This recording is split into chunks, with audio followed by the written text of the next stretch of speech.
The Victorian morning did not begin with an alarm clock, nor with a sudden noise that pulled the body from sleep. Instead, it arrived slowly, almost politely, as if it did not wish to disturb the house more than necessary. Long before anyone opened their eyes, the day had already begun outside. The light crept in gently through heavy curtains, softened by lace and dust.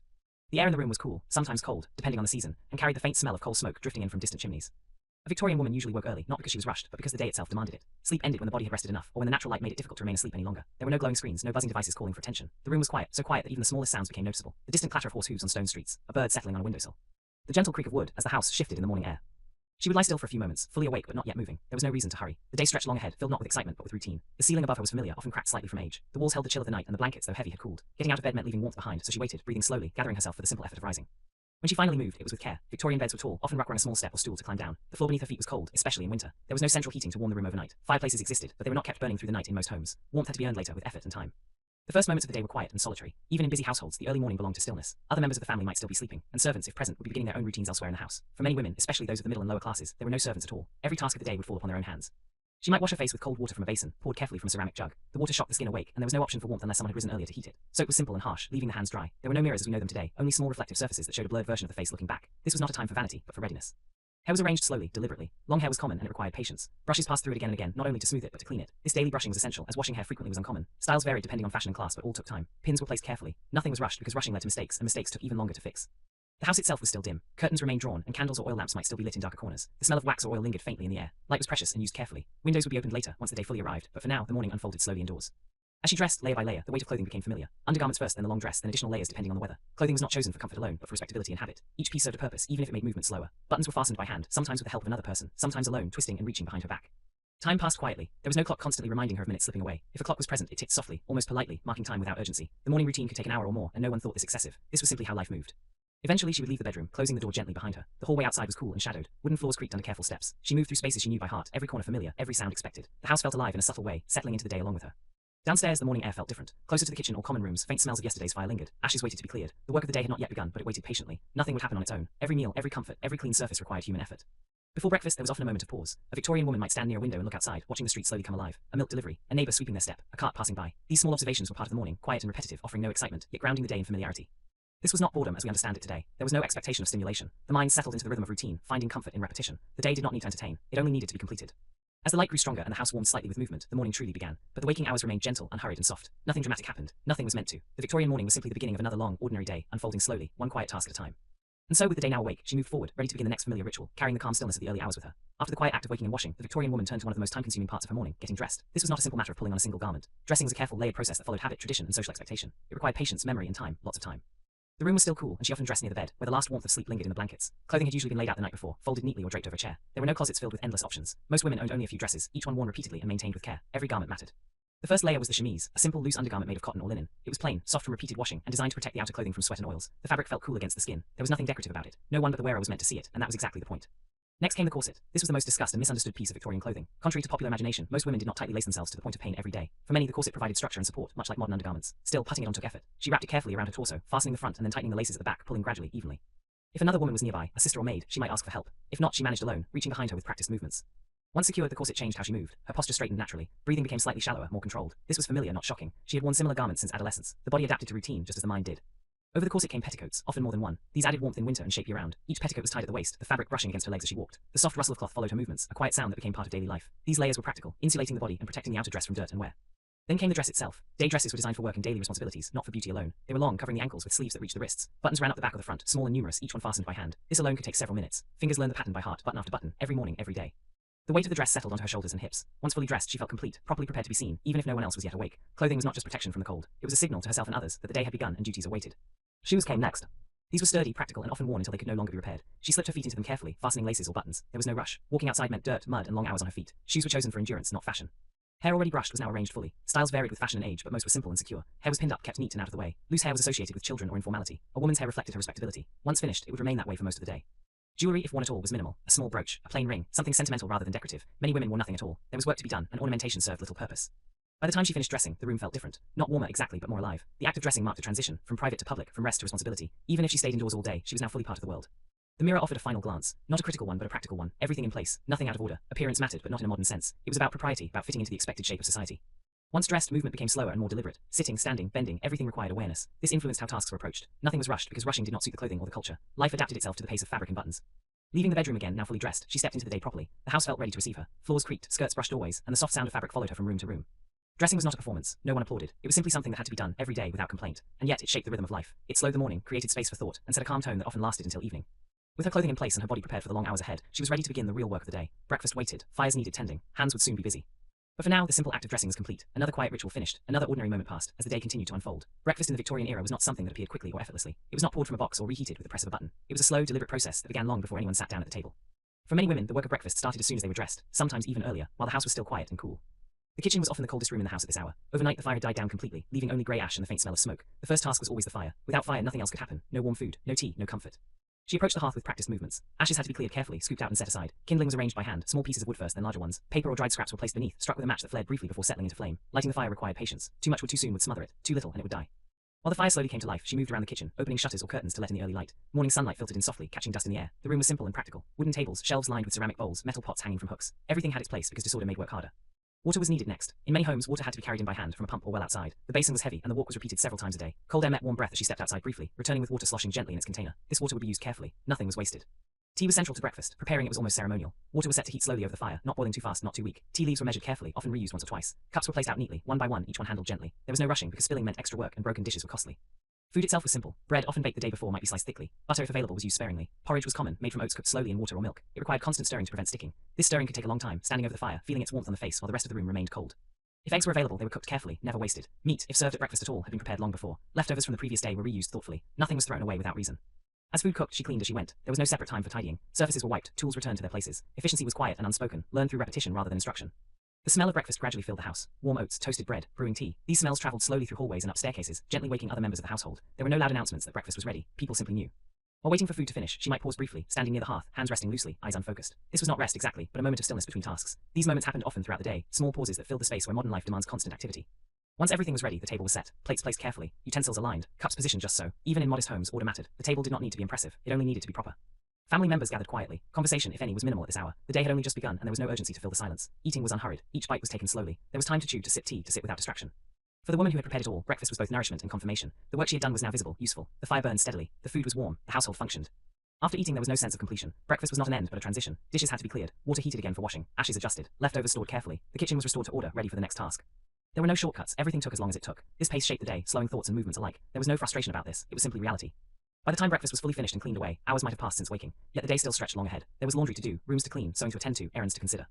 But for a brief moment, standing in the now warmed kitchen, she could feel the quiet satisfaction of having brought the household gently into the day. The most basic need, food, had been met through steady effort and patience. And with breakfast complete, she turned naturally to the next responsibility, already familiar, already waiting. After breakfast was cleared and the kitchen restored to a sense of order, the work of cleaning truly began. In a Victorian household, cleanliness was not maintained with machines or chemicals that promised speed. It was achieved through time, repetition, and physical effort. Cleaning was not something done quickly or occasionally. It was woven into every day. The first task was usually the fire. Ashes from breakfast needed to be managed carefully. They were not simply thrown away. Ashes could be reused, sometimes for cleaning or later disposal. The hearth was swept clean, soot brushed away from nearby surfaces. This alone could leave fine dust in the air, settling slowly onto furniture and floors. Floors were swept by hand using stiff brooms made from natural fibers. There were no vacuums humming in the background, no electricity to assist. Each stroke of the broom pushed dust forward, gathering it into small piles that were then collected carefully. Corners required extra attention. Dust loved corners. It gathered there patiently, waiting. Wooden floors were common, and they needed regular care. Sometimes they were scrubbed with water and soap, kneeling on the ground, arms moving back and forth in slow, tiring motions. The smell of soap mixed with damp would fill the room. Once cleaned, the floors took time to dry. Windows were opened slightly to allow air to circulate, even in cold weather. Furniture was wiped by hand. Cloths were used again and again, washed and reused until they wore thin. There were no disposable wipes. Every cloth had value. Surfaces were cleaned gently, especially polished wood, which could be damaged by rough handling. This was slow work, done carefully, with attention rather than force. Dusting was a daily task. Without it, the house quickly felt heavy and unclean. Feather dusters were used in wealthier homes, while simple cloths sufficed elsewhere. Shelves, picture frames, mantelpieces, all required regular attention. The act of dusting became almost meditative. Reach, wipe, move on. Laundry added another layer of effort. Clothing was not washed daily, but when it was, it consumed much of the day. Water had to be heated, soap prepared, garments scrubbed by hand. This was heavy work, physically demanding, often done outdoors or in washrooms filled with steam and the smell of soap. Even smaller tasks took time. Emptying chamber pots, refreshing water basins, shaking out rugs, beating dust from fabrics using simple tools or sticks. Each task seemed small, but together they filled the hours. There was no expectation that cleaning would ever truly be finished. It was an ongoing process. The goal was not perfection, but order, a sense that things were under control, that the home was cared for. As she moved from room to room, the rhythm of her work remained steady. There was no music playing, no voices filling the space. The sounds were simple, the sweep of a broom, the scrape of a chair, the soft thud of a rug being laid back into place. Occasionally she paused to rest, straightening her back, placing a hand on a table. These pauses were brief and practical. There was still much to do. The physical nature of cleaning shaped the body. Arms grew strong, movements became efficient. There was no separation between work and exercise. Work was exercise. By midday the house felt lighter, not cleaner in a dramatic way, but calmer. Surfaces were clear, floors were swept, air moved through open windows. This quiet order was the reward. Cleaning did not bring praise, it was expected. A clean home reflected well on the woman responsible for it, even if no one said so aloud. And so with the morning's cleaning complete, or at least well underway, she moved on, hands already preparing for the next familiar task, carrying the steady rhythm of work with her as the day continued. Once the most demanding physical tasks of the morning were finished, the pace of the day often softened slightly. This was the time when a Victorian woman might turn to quieter duties, ones that required thought rather than strength. Among these, letter writing held a special place. It was both a responsibility and a habit, woven naturally into daily life. Letters were the primary way of maintaining relationships beyond the home. There were no quick messages, no instant replies. Communication traveled at the speed of horses and trains, sometimes taking days, sometimes weeks. Because of this, letters were written carefully. Each one carried weight. She prepared the writing space with intention. A small desk or table near a window was ideal, where daylight made reading and writing easier. Ink, paper, and pen were brought out and arranged neatly. Ink was often stored in small bottles, refilled when necessary, never wasted. The pen required care as well, its nib cleaned regularly. Before writing, she might sit quietly for a few moments thinking. Letters were not rushed. There was time to consider what needed to be said, what could be left unsaid, and how to phrase things properly. Tone mattered, courtesy mattered. The act of writing itself was slow. Each letter was formed by hand, carefully shaped. There was no deleting or erasing. Mistakes were scratched out lightly, or the page was started again. This encouraged patience. Words were chosen with care, sentences planned before they reached the paper. The content of letters was often simple. News of health, comments on the weather, updates about daily life. These small details mattered because they connected people separated by distance. A description of a quiet morning or a familiar routine could bring comfort to someone far away. She might write to family members, close friends, or acquaintances. Maintaining correspondence was part of social responsibility, especially for women. Letting a letter go unanswered for too long could be seen as neglectful. As she wrote, the house around her remained quiet. The scratch of the pen against paper was the loudest sound. Sunlight moved slowly across the table. Time passed without urgency. Once the letter was finished, it was folded carefully. Envelopes were simple, sometimes handmade. Sealing wax might be used, melted slowly over flame and pressed with a stamp. This small ritual added a sense of completion. Letters were often reread before being sealed, not for excitement but for reassurance, everything proper, nothing careless. Then the letter was set aside, ready to be sent when someone next went out. There was no guarantee of a quick response. Writing a letter meant accepting waiting as part of the process. This waiting became normal. Anticipation was quiet, patient. For many women, letter writing offered a rare chance for reflection. It allowed thoughts to settle, feelings to be acknowledged without drama. In a day filled with practical tasks, letters provided a space for inward attention. Once the writing was done, materials were put away carefully, ink bottles closed, pens cleaned, paper stored safely. Nothing was left out unnecessarily. The letter itself now existed, carrying a piece of her day into the wider world. And with that task complete, she rose from the desk, ready to return to the steady flow of household life. The afternoon awaited, calm and predictable, filled with tasks just as familiar as those already completed. As the day moved into the afternoon, the rhythm of the household changed once again. The heaviest labor of the morning had passed, and what remained were tasks that could be done while seated, tasks that required patience more than strength. Needlework and sewing filled many of these hours, becoming one of the most familiar parts of a Victorian woman's daily life. She gathered her materials carefully. Fabric scraps, thread wound neatly on spools, needles kept safely in small cases. Nothing was wasted. Even the smallest piece of cloth might someday become a patch, a lining, or part of a child's garment. Scissors were sharpened and guarded closely. Tools were few, but each one was used with skill. She chose a place near the window, where natural light made the fine work easier. Afternoon sunlight was softer now, less sharp than in the morning. It illuminated the fabric resting in her lap, highlighting every stitch. There was no artificial light yet unless the day was dark, and even then it was used sparingly. Sewing served many purposes. Clothes needed constant mending. Buttons came loose, seams weakened, hems wore thin. Buying new garments was expensive, so repair was essential. A well-kept wardrobe depended not on fashion, but on steady attention. Her hands moved almost without thought. Thread passed through fabric over and over, forming small, even stitches. This motion was deeply familiar, learned early in life and practiced nearly every day. The mind could wander while the hands worked, settling into a calm, repetitive pattern. Sometimes she worked in silence. Other times, someone might sit nearby, also sewing or simply keeping company. Conversation, if it happened, was quiet and unhurried. Long pauses were comfortable. There was no pressure to fill them. Beyond mending, sewing also meant creation. New garments were made slowly, piece by piece. Patterns were simple, often reused many times. Measurements were taken carefully. Cutting fabric was done with caution because mistakes were costly. Once cut, there was no going back. Embroidery might also fill the afternoon hours, especially in households with more time and fewer physical demands. These decorative stitches added beauty to otherwise plain items. Handkerchiefs, linens, collars. Embroidery was not hurried. It existed for its own sake, offering a gentle sense of progress rather than urgency. As the hours passed, the sounds of the afternoon settled around her. Distant street noise, the occasional voice outside, the soft rustle of fabric, the faint ticking of a clock. Time moved slowly, but not unpleasantly. There was no sense of boredom. The repetition itself was soothing. Each stitch was a small act of care, a way of maintaining order and usefulness. The work mattered, even if it was rarely noticed. Occasionally, she paused to rest her eyes or stretch her fingers. Hands could grow stiff from hours of fine movement. These pauses were brief. Soon, the needle returned to fabric, continuing where it left off. As daylight began to fade, she became more aware of the time. Sewing required light, and once shadows grew long, it became harder to see clearly. This naturally signaled the approaching evening. She gathered her work carefully, folding fabric, securing loose threads, placing everything back in its proper place. Nothing was left unfinished if it could be helped. Order mattered. The afternoon had passed quietly, marked not by events but by steady effort. What she held in her hands, a mended dress, a completed seam, a growing piece of embroidery, was proof of the time spent. And with that, she prepared to move into the next part of the day. As evening slowly approached and new familiar routines began. Not every hour of a Victorian woman's day was filled with visible labor. There were stretches of time that, to a modern observer, might appear empty. Moments when she sat quietly, waiting. These periods were not seen as wasted. They were simply part of the day. Waiting happened often. Waiting for water to heat. Waiting for someone to return home. Waiting for the light to change. Waiting for the next task to present itself. Life moved at a slower pace, and patience was not a virtue so much as a necessity. She might sit by the window, hands resting in her lap, looking outside without any clear purpose. The street offered gentle movement, a passerby, a cart rolling slowly past, a door opening and closing across the way. These small observations filled time without demanding attention. Inside, the house settled around her. Furniture stood still. Curtains moved slightly with passing air. The fire, if lit, crackled softly. There was comfort in this stillness, a sense that nothing urgent was being neglected. Doing nothing did not mean thinking nothing. Thoughts drifted freely. Plans for tomorrow, memories of the past, small concerns, small hopes. Without constant stimulation, the mind wandered naturally, unforced. Sometimes she waited because she had to. A task could not continue until another was finished. Food needed time. Clothes needed to dry. Daylight needed to return or fade. These natural pauses shaped the rhythm of life. She might pick up a book briefly, reading a familiar passage again. Books were not consumed quickly. They were read slowly, revisited often. A few pages were enough to occupy the mind for a while. In some homes, music filled these moments. A piano played softly, not as performance but as practice. Simple melodies repeated until they felt smooth and familiar. Music, like sewing, was often done for its own sake. These quiet hours allowed the body to rest, even while awake. Muscles loosened, breathing slowed. The constant effort of the day eased briefly. There was no guilt attached to this stillness. Productivity was not measured by constant activity. The day allowed space for calm. Eventually, something signaled the end of waiting. A sound, a shadow, the realization that it was time to move again. Rising from the chair, she returned easily to work, refreshed rather than frustrated. These moments of doing nothing were not interruptions. They were part of the structure of the day, as essential as any chore. And as the afternoon slipped further toward evening, these quiet pauses became more frequent, gently getting the household toward the slower pace of night. As afternoon faded and the light softened, tea time approached. This moment, familiar and anticipated, brought a gentle change to the day. Tea was not just a drink. It was a pause, a small ceremony that marked the shift from work to evening. Preparing tea began quietly. Water was heated once again, the fire adjusted carefully. Cups were brought out, often the same ones used every day, their surfaces worn smooth by time and use. Tea leaves were measured with care, never too much, never too little. Everything followed habit rather than instruction. When the tea was ready, it was carried slowly to the table or sitting room. There was no rush. Spilling meant extra work, and care was second nature. Chairs were arranged, small plates set out if there was food, simple biscuits or slices of bread, nothing extravagant. Those who gathered did so calmly, family members, occasionally a visitor. Tea time was one of the few moments when the household paused together. Conversation, if it happened, remained polite and measured. Topics were simple: the weather, small neighborhood news, plans for the next day. Voices stayed low. Laughter when it came was gentle. Silence was not avoided. It sat comfortably between words. For the woman of the house, tea time was both rest and responsibility. She poured the tea, watching carefully, ensuring everyone was served. The act of pouring itself required focus. Cups filled slowly, steam rising softly. Sipping tea warmed the body and soothed the senses. After hours of physical and mental work, this warmth was welcome. It encouraged stillness. Hands wrapped around cups, movement slowed. Tea time did not last long. It was not meant to extend endlessly. Once cups were emptied and conversation faded, dishes were cleared, everything returned to its place. Yet the effect lingered. The evening felt calmer. The hardest work was behind them now. What remained could be done at a gentler pace. As the light outside dimmed further, lamps were lit, one by one. Shadows grew longer. The day prepared quietly for its close. Tea time passed as it always did, simple, familiar, and comforting, leaving behind a sense of quiet order as the evening settled in. As evening approached but before night fully arrived, there was often a small window of time for walking. These walks were not taken for exercise in the modern sense, nor were they rushed errands with a clear goal. They were slow, unhurried movements through familiar spaces, often without any specific destination in mind. A Victorian woman might step outside simply because the day allowed it. The air felt different now, cooler, calmer. The sounds of the street softened as daily business wound down. Shops closed. Carts passed less frequently. The world seemed to exhale. Walking was done carefully. Streets were uneven, sometimes muddy, sometimes dusty. Shoes were chosen with this in mind. Each step was placed thoughtfully. There was no distraction pulling attention away from the body's movement through space.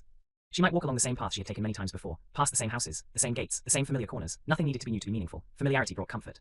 Greetings were exchanged quietly. A nod, a brief word. No long conversations were expected. Everyone understood that this time belonged to calm rather than activity.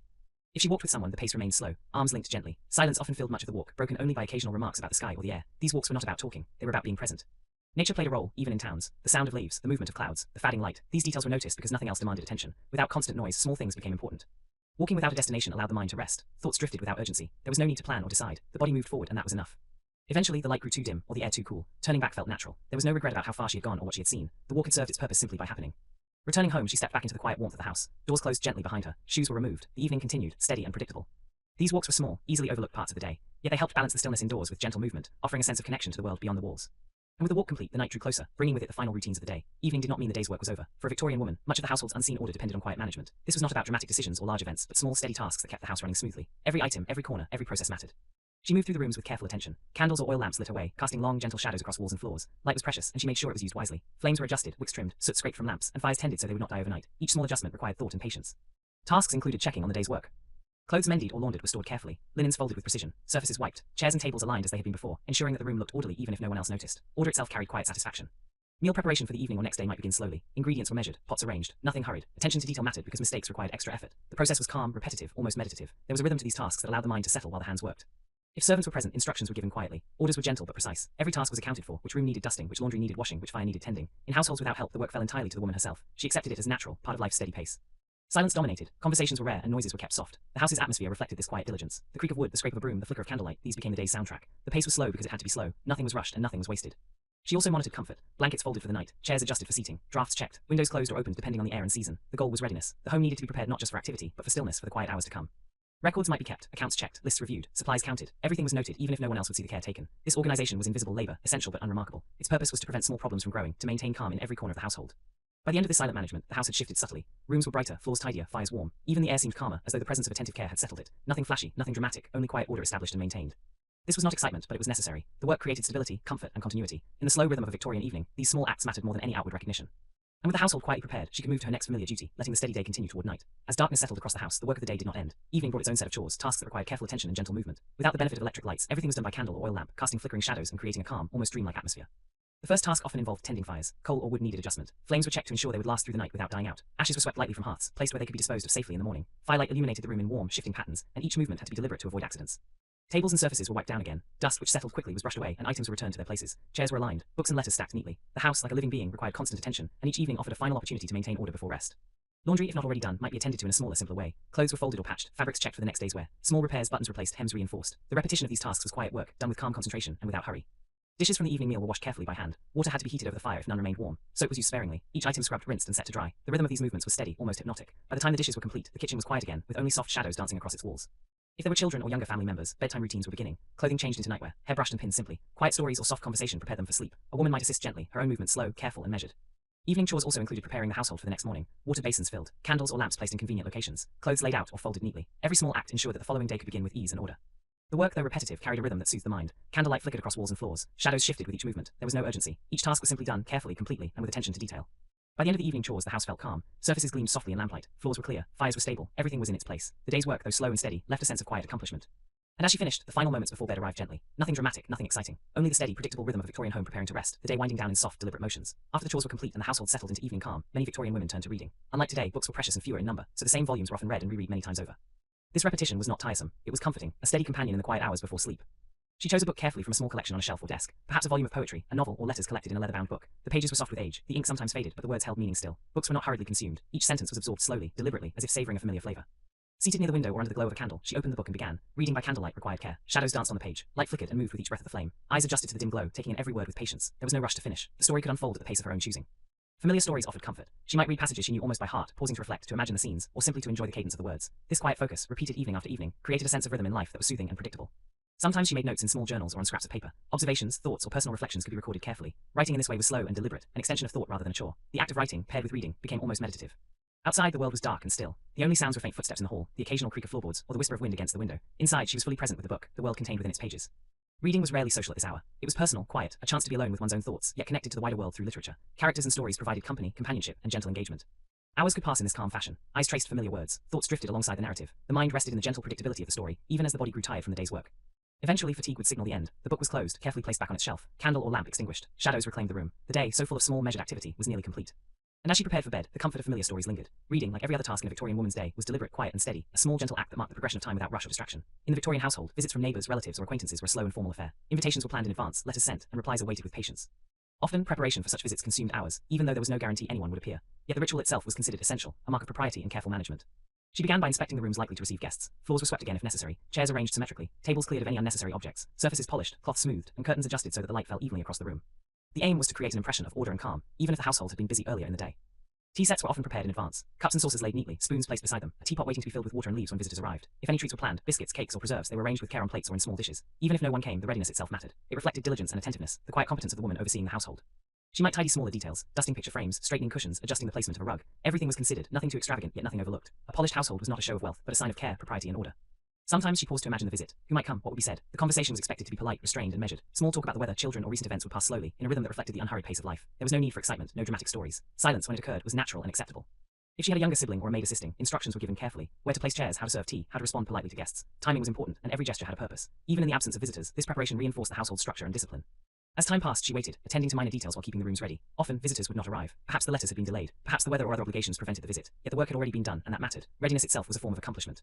These periods of anticipation shaped the day. They filled hours with quiet activity, giving the woman something to focus on besides the routine chores. Even when nothing came of the preparation, it provided rhythm and purpose. Eventually, she would accept the absence of visitors and move on to other tasks. The household remained in order, and she carried forward the calm efficiency that had guided her throughout the day. Preparing for visitors, whether they arrived or not, was a subtle but essential part of Victorian life. It required patience, attention, and careful thought, qualities that define much of the ordinary day. And so as evening deepened, the house stayed quiet, neat, and ready, embodying the predictable rhythm of everyday life. For many Victorian women, religion shaped not only moral guidance but also the rhythm of daily life. Evenings often included moments of quiet reflection, prayer, or reading religious texts. These practices were not hurried or performative. They were private, steady, and deeply ingrained into the daily routine. She might sit quietly in a favorite chair, holding a small book of prayers, hymns, or scripture. Candlelight flickered softly across the pages, casting gentle shadows that moved with the flame. The room was silent except for the faint scratching of the page turning or the occasional soft murmur of words recited aloud. Time slowed as she focused inward, her thoughts measured and deliberate. Religious reflection offered more than spiritual guidance. It was a form of meditation, a structured pause in a day filled with movement and tasks. Each word, each sentence was absorbed slowly, allowing the mind to settle. There was no rush to finish or to understand everything at once. The act itself, the quiet attention, the repetition of familiar prayers, was its own reward. Sometimes reflection included gratitude for the day's work, however ordinary it had been. Each small chore completed, every meal prepared, each moment of patience or care was acknowledged quietly, as part of a larger rhythm of life. Prayer and reflection reinforced a sense of purpose, connecting the mundane to something larger, even if the world outside remained silent and ordinary.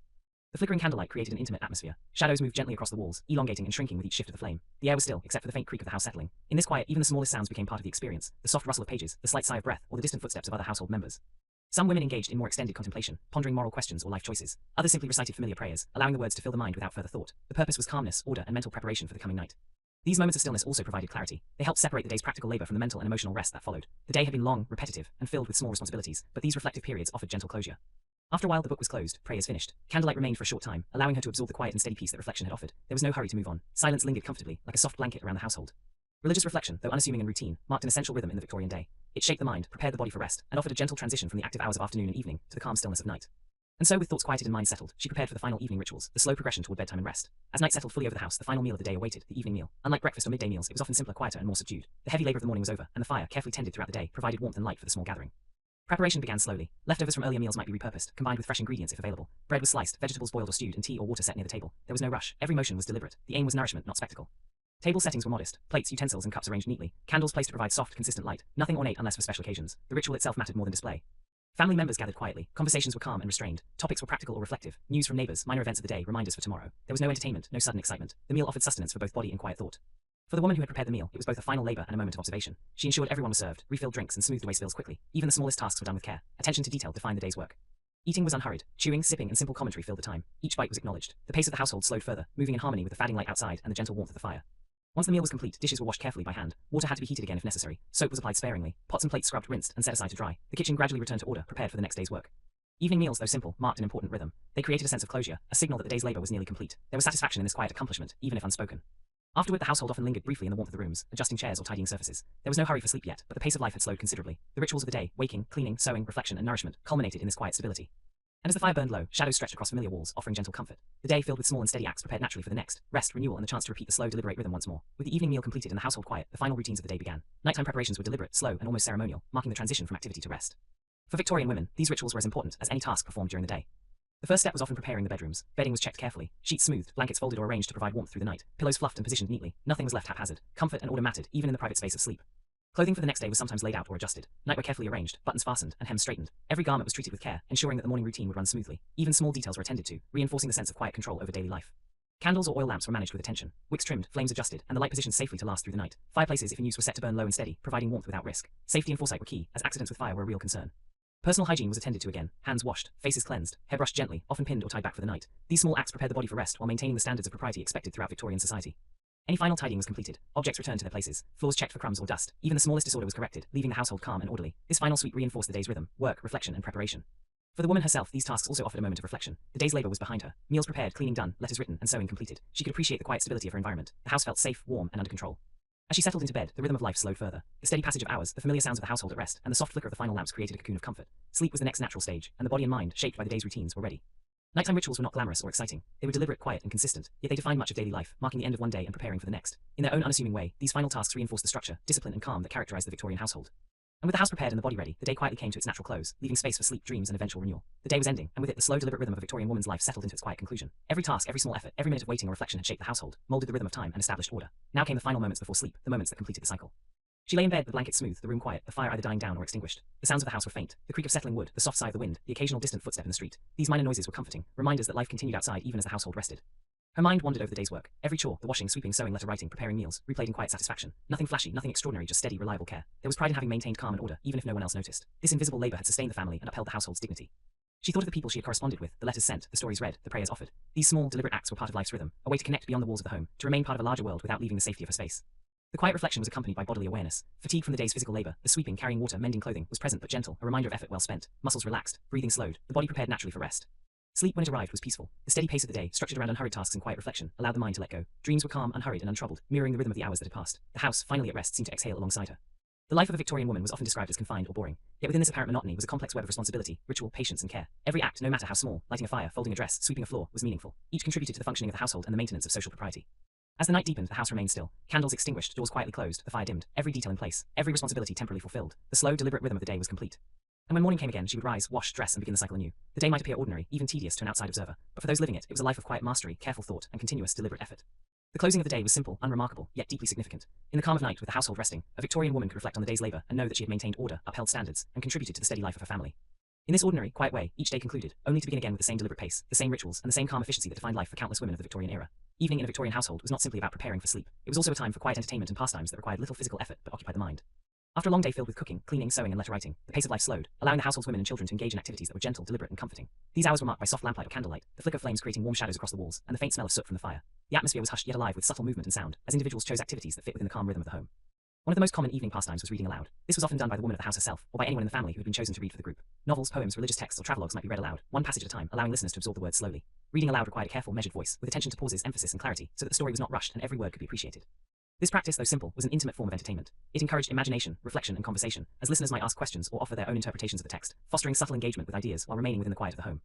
For those who preferred individual activities, evenings were often devoted to needlework, embroidery, or knitting. These tasks, though repetitive, were seen as both productive and meditative. Patterns were followed carefully, stitches counted, and thread colors chosen with thoughtful precision. The process was slow, deliberate, and comforting, creating both tangible results and a sense of calm. Women often kept baskets of unfinished work, returning to it night after night, each session contributing to the completion of garments, household linens, or decorative items. The act of sewing by lamplight required concentration and patience, reinforcing the rhythm of the day, while also allowing space for reflection, mental wandering, or quiet conversation with family members nearby. Music also played a role in evening entertainment. Pianos, harps, or small stringed instruments, if available, were brought out, and practice or performance became a gentle highlight of the evening. Playing music was rarely about virtuosity. It was about soothing the mind and fostering a sense of cultural refinement. Even simple melodies, repeated over and over, created a steady, predictable cadence that mirrored the repetitive nature of daily household tasks. Singing, when it accompanied music, was soft and measured, intended to harmonize with the calm environment rather than dominate it. Occasionally, a visitor or family member might request a favorite song, allowing the household to engage in a shared, quiet pleasure that strengthened social bonds and nurtured emotional well-being. Other quiet pastimes included puzzles, board games, or drawing. Puzzles were particularly favored for their ability to occupy the mind, while allowing the hands to remain engaged in a manageable, low-energy activity. Simple games, often played on small tables, encouraged gentle competition and interaction without disturbing the calm atmosphere. Drawing, sketching, or painting provided a creative outlet, allowing women to produce art for pleasure, for household decoration, or as gifts. These activities, though seemingly minor, were part of the daily structure that defined Victorian life, providing comfort, distraction, and a sense of personal accomplishment. In wealthier households, social visits or informal gatherings could extend into the evening. These occasions were carefully timed and managed, emphasizing polite conversation, measured manners, and attentiveness to detail. The arrival of visitors required readiness, careful preparation of refreshments, and the display of subtle hospitality. These gatherings were less about excitement and more about maintaining social networks, demonstrating propriety, and observing the quiet rituals that governed social life. Every action from pouring tea to arranging chairs was conducted with care, reinforcing the discipline, patience, and attention to detail that marked everyday life. Even in more modest homes, evenings were rarely idle. The time was devoted to quiet domestic management, reflection, and personal projects. Each member of the household understood the importance of measured activity, tending to unfinished tasks, ensuring the house remained orderly, and preparing for the next day.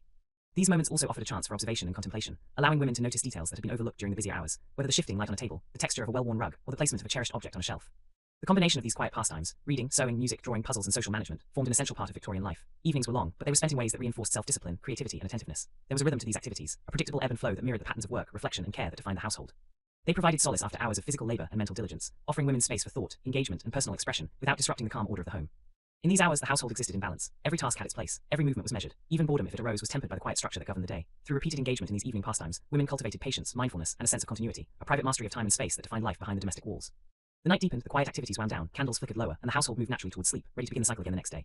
Even though much of a Victorian woman's day was spent inside the home, tending to outdoor spaces was an essential part of household life, particularly for those who had access to a garden or yard. Gardens were more than just decorative. They were practical, offering fresh herbs, vegetables, and sometimes flowers for aesthetic pleasure. The morning or late afternoon often included time spent outdoors, attending to plants, checking the soil, and ensuring that the greenery surrounding the house reflected care and attention. Women might step outside into the crisp morning air, taking a moment to adjust to the light and feel of the outdoors. The world was quiet, except for distant birdsong or the soft rustle of leaves in the breeze. She might carry a small basket or a watering can prepared for the work ahead. The tasks were often repetitive but required patience, focus, and delicate handling. Plants were checked individually, leaves inspected for disease, flowers for wilting petals, soil for dryness or moisture. Every element mattered because neglect could quickly affect growth and the visual appeal of the space. Weeding was a slow, deliberate task, kneeling or bending carefully to remove unwanted plants without disturbing those meant to thrive. Each root pulled, each blade removed required attention. It was both physical labor and a form of meditation, a way to focus the mind while the hands worked. While her body was engaged in the steady rhythm of bending, cutting, and planting, the mind often wandered, reflecting on the day, the letters she had written, or the patterns she planned for future sowing. There was a quiet satisfaction in seeing the garden become orderly, each plant in its place, each flower positioned harmoniously within the plot. Watering demanded similar care. She might carry water from a nearby well, bucket by bucket, carefully pouring it at the base of each plant to ensure proper absorption. The act was repetitive yet mindful. Too much water could harm the delicate flowers, too little could stunt their growth. Attention to balance mirrored the broader household duties inside, reinforcing a consistent rhythm of care and observation. Sometimes she paused, observing the play of sunlight on petals, or the way shadows fell across garden paths, noticing details that most would overlook but which enriched her awareness of space and beauty. For women with flower beds, trimming, pruning, or staking plants was common. These tasks demanded patience and foresight. A misplaced cut or forgotten support could affect the season's display. Similarly, harvesting herbs or vegetables required knowledge and precision. Picking too early could mean loss of flavor. Too late could lead to spoilage. Each plant had its own timing, its own needs. Success depended not on haste but on careful attention and accumulated experience. The labor was both practical and deeply connected to the natural rhythms of life. Gardens also served as spaces for reflection and quiet observation. While tending to plants, a woman could pause to listen to birds, watch bees flit between flowers, or notice the subtle changes in light and air. These moments were gentle respites within the labor-intensive day, allowing for contemplation or mental preparation for the remaining hours. Even brief stillness offered comfort, reinforcing the balance between duty and personal renewal that defined much of Victorian daily life. Paths and walkways, often lined with stones or gravel, were another focus. Clearing debris, raking leaves, or sweeping dirt back into place ensured that the outdoor spaces remained tidy. Maintenance of boundaries, fences, or gates was sometimes necessary, especially in larger estates, requiring careful attention to ensure safety, aesthetics, and order. Even minor details mattered. The placement of a flower pot, the alignment of a stepping stone, or the removal of a fallen branch could influence the appearance and harmony of the garden, reflecting the woman's diligence. For households that relied on the garden for practical food, this work was even more crucial. Fresh vegetables, herbs, or fruit could supplement meals, reduce expenses, and improve nutrition. A well-maintained garden was a silent contributor to the household's well-being, yet much of the effort remained unseen or unappreciated outside the home. Every morning spent kneeling in soil, every careful prune, every harvested vegetable reinforced a quiet mastery over both domestic and outdoor life. Evenings in the garden were different. The sunlight softened, shadows lengthened, and the temperature cooled. This time might be used for lighter tasks, arranging flowers, tidying beds, or simply walking slowly along paths to inspect plants. It was a chance to enjoy the fruits of labor completed earlier, to see the garden in calm, subdued light, and to experience a moment of satisfaction and reflection. Nature itself provided feedback. Healthy plants indicated skill and attentiveness, while wilted leaves offered lessons in observation and timing. For the Victorian woman, the garden was a continuation of the household. Just as the interior required cleaning, mending, and order, the exterior demanded consistent care, attention, and respect. Labor in the garden was physical but also thoughtful, combining skill, patience, and observation. It was an extension of her domestic mastery, reinforcing discipline, mindfulness, and an understanding of the natural world. As night approached, tools were cleaned and stored, watering cans emptied and returned, and the garden paths cleared. The workday outside mirrored the structured rhythm of the household inside, careful preparation, deliberate action, and thoughtful closure. By the end, the garden appeared orderly and vibrant, a reflection of the woman's diligence, patience, and steady attention to detail. Thus, tending the garden was far more than a trivial task. It was an essential, skillful, and mindful part of daily life. It provided physical exercise, mental engagement, and aesthetic satisfaction, intertwining with every other aspect of the day to create a life of steady, deliberate rhythm. When the woman finally stepped inside, the twilight falling over the garden, she could feel the quiet achievement of work done well, ready to continue her evening routines, and eventually prepare for rest once again. Evening in a Victorian household was not solely devoted to chores, reflection, or reading. For many women, it was also the time for a structured social hour, a period set aside for conversation, gentle entertainment, and the subtle maintenance of social connections. This hour, often occurring after the evening meal and the completion of the day's physical lubka, was marked by a deliberate, measured pace. It offered an opportunity to exercise refinement, practice etiquette, and engage in conversation without the pressures of daytime obligations. Though to an outside observer the activities might appear slow or uneventful, for those participating, the social hour was a carefully orchestrated balance of decorum, attentiveness, and mental engagement. Preparation for the social hour began subtly. Chairs were rearranged in a semicircle or around the fireplace to encourage conversation. Tables were adjusted, small trays of tea, biscuits, or light refreshments placed carefully. Candles or lamps were trimmed, unshung steady light that would illuminate faces gently without creating harsh glare. Every element of the room, the arrangement of furniture, the placement of objects, the quality of light, was calculated to foster calm, comfortable interaction. The household, through these careful adjustments, signaled both readiness and attention to detail, reflecting the woman's role as the subtle orchestrator of domestic life.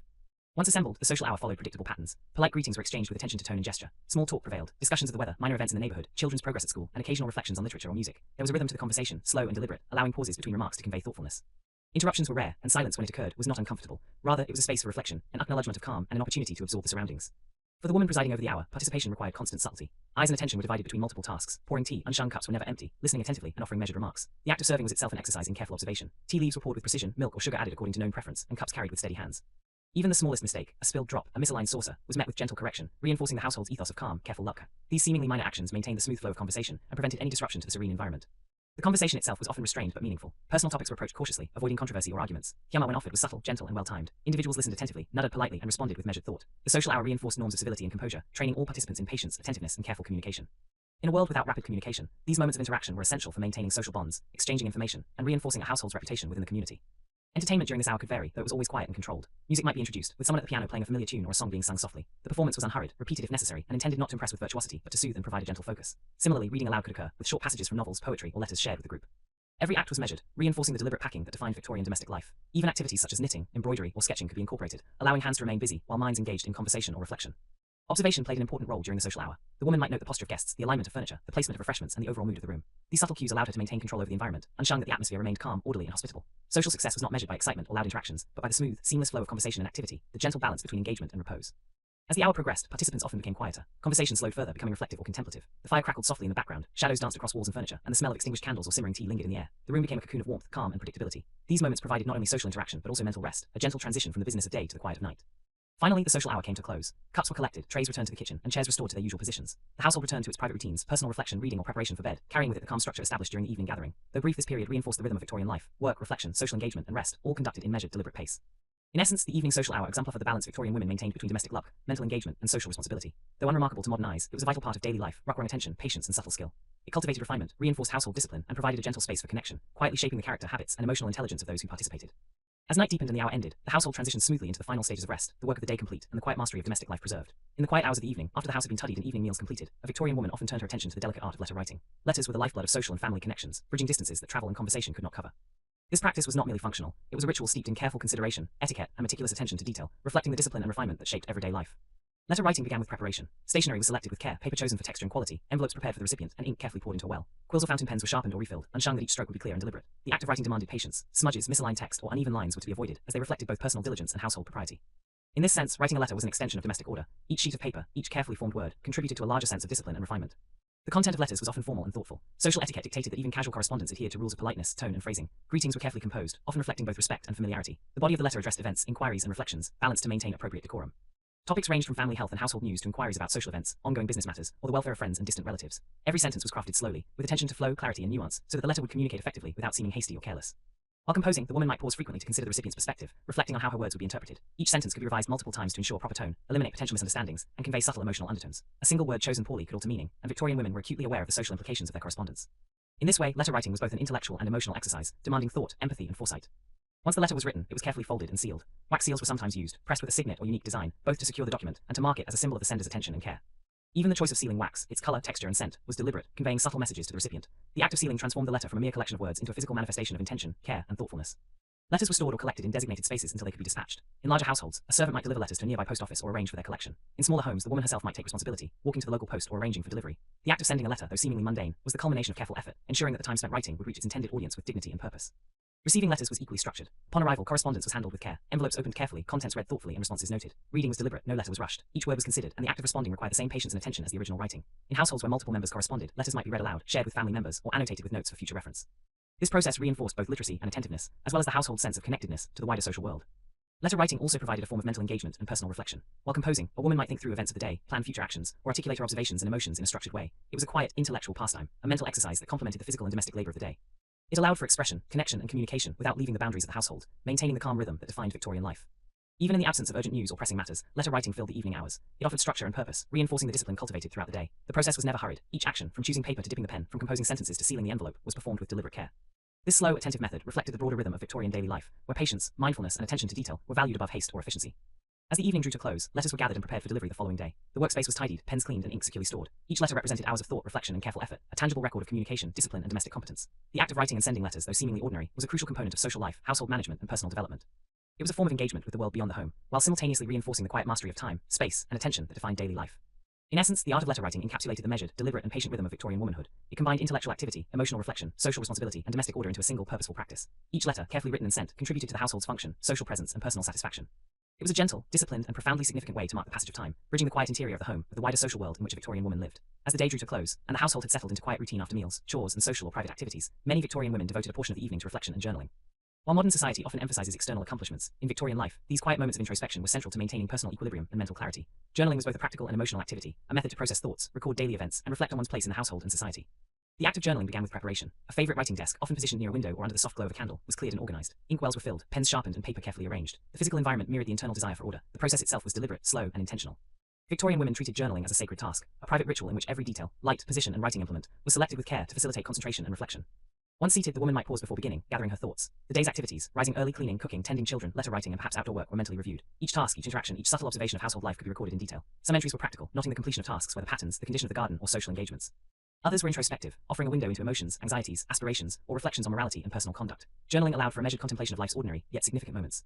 The writing itself was meticulous. Each letter was carefully formed, sentences constructed with attention to grammar, clarity, and rhythm. Smudges were avoided, ink carefully blotted when necessary, and the pen held with deliberate steadiness. Time was not rushed. The pace of writing reflected the measured pace of life, encouraging patience, mindfulness, and presence in the moment. Even pauses were intentional, allowing thoughts to settle and ideas to develop fully before being committed to paper. Journals often included detailed observations of daily household management. How well the servants performed their duties, the cleanliness of rooms, the condition of clothing, and the quality of meals were recorded with exactness. For women who managed large households, these notes were essential to maintaining order, planning future activities, and ensuring smooth operation. Even in smaller households, journaling provided structure and accountability, offering a methodical approach to managing domestic life and reinforcing attention to detail. Beyond practical observations, journals allowed for emotional expression. Victorian society often limited outward expression, especially for women, emphasizing composure, restraint, and propriety. Journaling provided a safe outlet for thoughts and feelings that could not be openly shared. Gratitude for small successes, reflections on interactions with family or friends, worries about household duties, or simple musings about nature or literature could all find a place within the pages. This practice nurtured mindfulness, self-awareness, and emotional balance, providing a private space for contemplation and personal growth. Some journals also served as a record of reading and intellectual engagement. Reflections on books read, passages memorized, or ideas considered could be noted. A woman might write commentary on poetry, moral lessons from literature, or practical applications of philosophical ideas. Journaling thus became both a repository of knowledge and a platform for internal dialogue, bridging the gap between external activity and internal thought. The environment of journaling contributed to its reflective quality. Candlelight flickered softly across the page, creating a warm, intimate atmosphere. The house, quiet from the day's bustle, offered minimal distractions. Occasionally, distant noises, children settling, a door closing, the crackle of the fire provided rhythm and comfort, reinforcing the sense of calm that underpinned the practice. This quietude was essential, allowing focus, concentration, and uninterrupted engagement with one's own thoughts. Over time, journaling became a cumulative exercise, providing a long-term record of daily life. Entries could be referenced to track household routines, personal progress, or the passage of seasons. These records also served as a tool for reflection on personal growth, social relationships, and domestic management, offering insights that could improve efficiency, emotional balance, and social conduct in the future. For many women, this ongoing practice strengthened mental discipline, patience, and careful observation, qualities central to Victorian ideals of womanhood. As the journaling session concluded, the desk was tidied, pens and ink secured, and the candle extinguished or dimmed. The act itself, though ordinary and quiet, provided a sense of accomplishment and closure. Thoughts had been organized, emotions expressed, and the day's experiences recorded with care. Journaling marked the transition from active engagement to rest, creating a calm mental space that prepared the mind for sleep. It reinforced the steady rhythm of Victorian life, labor, reflection, attention to detail, and personal cultivation. In essence, evening journaling was not merely a pastime but a vital component of daily life. It combined intellectual engagement, emotional expression, and practical documentation into a quiet, disciplined practice. Through journaling, women asserted control over time, space, and thought, creating a personal sanctuary of reflection amid the structured routines of domestic life.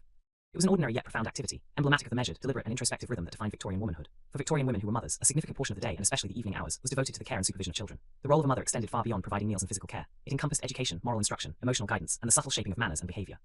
Even in wealthier households with governesses or nurses, mothers remained deeply involved, overseeing routines and ensuring that children adhered to the expected standards of conduct and decorum. The care of children began with observation. Mothers constantly watched for the smallest cues, noting moods, behaviors, and physical needs. A child's posture, expressions, or minor complaints could signal discomfort, illness, or emotional unrest. Responding appropriately required both attentiveness and patience. A Victorian mother balanced firmness with gentleness, guiding the child toward proper behavior while providing reassurance and care. This balance was essential, reflecting the societal expectation that women were both disciplinarians and nurturers, responsible for the cultivation of virtue and propriety. Evening care often involved more structured routines. Children might be encouraged to complete quiet tasks such as reading, sewing, or drawing, providing both mental stimulation and calm preparation for the night. The mother's role was to supervise and assist, offering instruction when necessary. For younger children, storytelling was common, a gentle narration of moral tales, fairy tales, or historical anecdotes designed to engage the imagination while reinforcing ethical lessons. Storytelling demanded patience, clarity, and creativity, as well as the ability to capture attention without excitement or disorder. The pace was slow, reflective, and calming, matching the rhythm of the household. Education also extended to practical skills. Children, particularly girls, were taught sewing, knitting, and embroidery, all of which were considered essential skills for domestic life. Boys might be instructed in basic literacy, arithmetic, or aspects of business management appropriate for their future roles. The mother guided these lessons carefully, offering praise for diligence and correcting mistakes with gentle firmness. These educational routines reinforced not only knowledge, but also patience, attention to detail, and perseverance, qualities central to Victorian ideals of personal development. Mealtime care continued into the evening. Children were encouraged to eat with proper manners, use utensils correctly, and observe polite behavior at the table. Even small missteps were addressed calmly but consistently, as manners were considered a reflection of upbringing and social standing. The mother ensured that children learned to appreciate not only nourishment, but also the decorum associated with shared meals. She might recount lessons on gratitude, emphasizing the importance of respect for food, family, and household labor. Hygiene and preparation for bed were also central to evening childcare. Children's hands and faces were washed, teeth brushed, and hair combed or braided for the night. Clothing was adjusted for warmth and comfort, with attention to cleanliness and propriety. These routines, though repetitive, reinforced discipline, instilled responsibility, and ensured the health and comfort of each child. Mothers often approach these tasks with a sense of mindfulness, treating each action as both practical and educational, a lesson in care and personal maintenance. Beyond physical care, emotional guidance was constant. Victorian mothers monitored not only health and hygiene, but also temperament and emotional well-being. Encouragement, gentle correction, and attentive listening helped children navigate fears, anxieties, or disappointments. The mother's role was to provide reassurance while fostering resilience and independence, preparing children for both social interaction and personal responsibility. Even small gestures, a kind word, a shared story, or a quiet smile, contributed to the cultivation of emotional balance and social propriety. The final moments before sleep were often the most intimate. Children might be read to, a soft lullaby sung, or a brief conversation held to reflect on the day. These acts, though understated, reinforced security, comfort, and familial bonds. The mother's presence created a sense of safety and predictability, which was essential for mental and emotional development. Sleep, like every other part of the day, was approached with patience and care, ensuring that children transitioned calmly from wakefulness to rest. Even in households with multiple caregivers, the mother's oversight remained essential. She coordinated routines, observed interactions, and ensured that household expectations were met. Her influence extended beyond direct supervision. It set the tone for the household's atmosphere, the standards of behavior, and the emotional climate of the home. Children learned through observation as much as instruction, absorbing the rhythm, patience, and attention to detail exemplified by their mother. In essence, caring for children was a central, multifaceted, and highly demanding part of a Victorian woman's life. It required patience, attentiveness, emotional intelligence, and careful instruction. Every task, from storytelling to hygiene, from education to manners, was conducted with deliberate care and purpose. These routines, though repetitive and often invisible to outsiders, were foundational to the development of children, the smooth functioning of the household, and the maintenance of social standards. Through these acts of care, the mother not only shaped the lives of her children, but also maintained the calm, disciplined, and deliberate rhythm of the household. Each day of careful supervision, instruction, and emotional support reinforced a cycle of order and stability, creating a household in which every member understood their place, responsibilities, and the values of patience, diligence, and propriety.